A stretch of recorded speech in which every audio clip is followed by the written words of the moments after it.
Hello guys and welcome to another video on the channel. In today's video I'm going to be talking about the Yoruba Ifa religion, history, beliefs and practice. And if you're someone who wants to know more about the Ifa religion, whether as a Nigerian or as a foreigner, then you want to stick to this video and watch till the very end because I'm going to be walking you through a whole lot. You're going to be covering the tenets of Ifa religion, the origin of the Ifa religion. We're also going to be covering the elements of the Ifa religion and what each of them symbolize. So without further ado, let's get started. So this slide is an introduction to the spiritual systems, origins, and cultural traditions of Ifa in West Africa and beyond. And what Ifa is and where it is practiced. Ifa religion is a robust spiritual system based on Olodumare, the Orisha, and the ancestors. It originated with the Yoruba people and it has spread to West Africa, even the Canary Islands and the Americas, influencing other traditions. And we're going to talk about the origins and the historical traditions. Now, there is a version of the Ifa religion that says Orunmila is the founder. Orunmila is the grand priest sent by the supreme creator. It founded the first Ifa center at Ile-Ife and initiated the first students, which are Akoda and Asheda. And this is the image of the first Ifa center at Ile-Ife. Now there is Setu's introduction. Another tradition credits Setu, who settled in Ile-Ife with Yoruba, with bringing up the Ifa to the Yoruba people. That's another version of the story.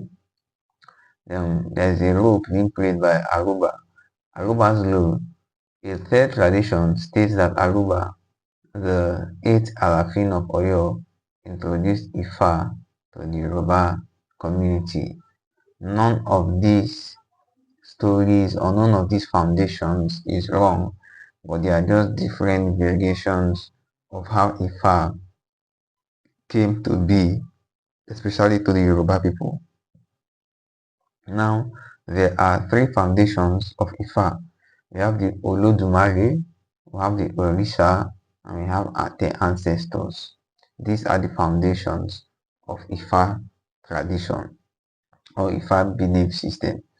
The Olodumare is considered as the supreme creator of the heaven and the earth, who designed the universe and set human destinies.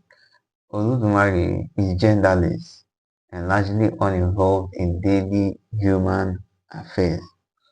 Orisha, on the other side, spirits representing natural forces that act as intermediaries between humans and the supreme being, each with specific roles and powers.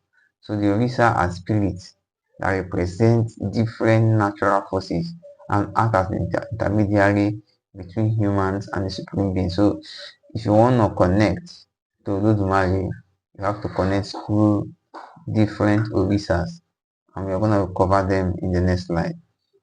Ancestors, which are the third foundations of the Ifa tradition or the Ifa religion.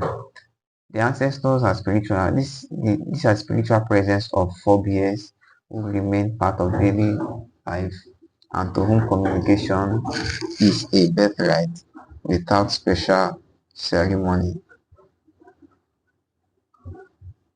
Olodumare, which is considered the supreme creator. Olodumare is the singular supreme god of Ifa, responsible for creating the universe, establishing the seasons, day and night cycles, and determining human destinies. Though all-encompassing, Olodumare remains largely uninvolved in daily human activities. Now, Orisha as forces of nature. Orisha represents spiritual forces, as I said earlier, in every element of nature and life. They embody powers like wind, rivers, storms, mountains, and herbs, protecting humans and linking them to Olodumare. Now, these are the major Orishas and their roles. We have the Eshu. Eshu can bring opportunity or difficulty and is honored first in sacrifice.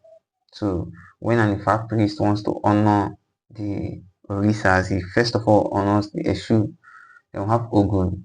Ogun governs iron and the knife first to feel the sacrificial blood. Then we have Oshosi. Oshosi guides humans towards their spiritual goals and good character. We have Obatala. Obatala oversees human needs and watches over humans on earth. We have Yemaya. Yemaya rules the seas and oceans associated with waves. We have Oya Yason.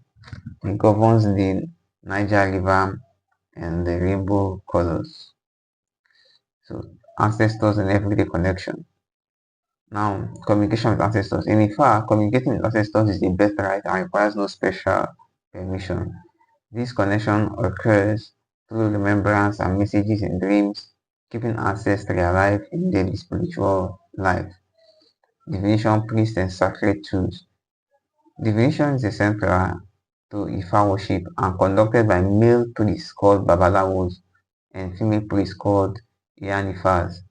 They use sacred tools including the Opele chain, the Opon, in fact, divination tree, and Ikin kola nut to interpret prophecies for individuals and communities and advise rulers on necessary sacrifices and rituals. The Odu Ifa is the great literary compilation of this spiritual tradition consisting of 16 books and 256 Odu that guide all aspects of the practice. Now, beads, sacrifices, and religious discipline. Elekes, also known as sacred adornments. Ifa believers wear elekes, necklaces, and bracelets that act as personal shrines and offer spiritual protection. These beads are personal and should only be handled by the owner or a priest. Sacrificial practices. Sacrifices in Ifa range from large animal offerings called Ebu to smaller offerings like candles and fruits. These rituals support harmony, protection, and obedience to spiritual guidance. Now there are 16 laws of Ifa, but I'm going to cover just 6. The first one is Supreme God exists. There's a single Supreme God who created the universe and governs all life. The second one is no devil exists. The religion rejects the existence of the devil as part of its belief system. And I think I really love this particular law. And the third one is destiny and divination. Every event except birth and death can be forecast and potentially changed through divination. Then you have to honor your ancestors. Ancestors are respected and honored as an essential part of spiritual life. Prohibition of harm. Followers must never harm other people or the universe to maintain harmony. Then sacrifice and wisdom. Sacrifice guarantees success and growth in wisdom and courage is essential for fulfillment. So you can look up the other 10 laws of Ifa. And there you have it. We just covered the history and the legacy of Ifa. And I pray that the wisdom of Orisha inspire your journey. If you like this video, subscribe to the channel. Let me know what you think. Are you an Ifa worshipper or a Christian or a Buddhist or what you are? Is there any similarity between the Ifa tradition or religion with your own belief? Or is there any law of the Ifa that you love or any tenet of Ifa that resonates with you? Peace and God bless.